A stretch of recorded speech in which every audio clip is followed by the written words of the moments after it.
Valérie Pécresse fait partie, si l'on en croit les grands médias, des candidats favoris pour l'élection présidentielle de 2022. Elle pourrait l'emporter aux primaires de la droite en défiant Xavier Bertrand et il paraît qu'elle ferait jeu égal ou à peu près égal avec Emmanuel Macron au second tour.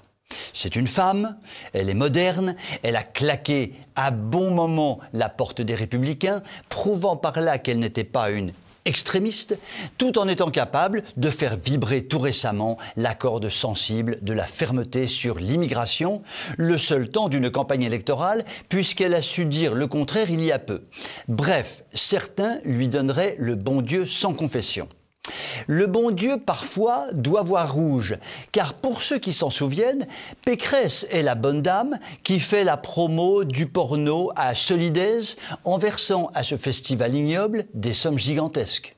Elle est aussi la bonne dame qui a viré les conservateurs de sa liste régionale après les avoir choyés quand ils étaient utiles pour asseoir sa notoriété. Autre exemple des circonvolutions pécressiques, le dossier de Value vient de s'alourdir avec l'épineuse question de l'éolien dont elle est l'une des plus ferventes avocates. Sa devise en la matière: sortir du nucléaire, une sorte de mantra dont se repaissent tous les candidats dans le vent, niant l'implacable réalité, à savoir qu'il ne saurait y avoir de véritable transition écologique sans recours à l'énergie nucléaire si l'on veut faire baisser les fameuses émissions de CO2. En effet, le développement de l'éolien doit mécaniquement s'accompagner de la construction de centrales à gaz qui assurent le relais.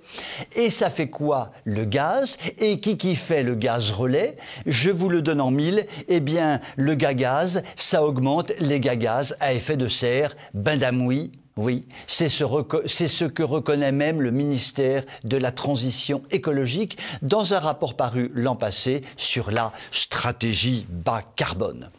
Au mois de juillet, le journal L'Incorrect révélait dans un dossier fourni les curieuses convergences observées à l'époque où Valérie Pécresse était ministre du Budget et où son mari était président d'Alstom Renouvelable.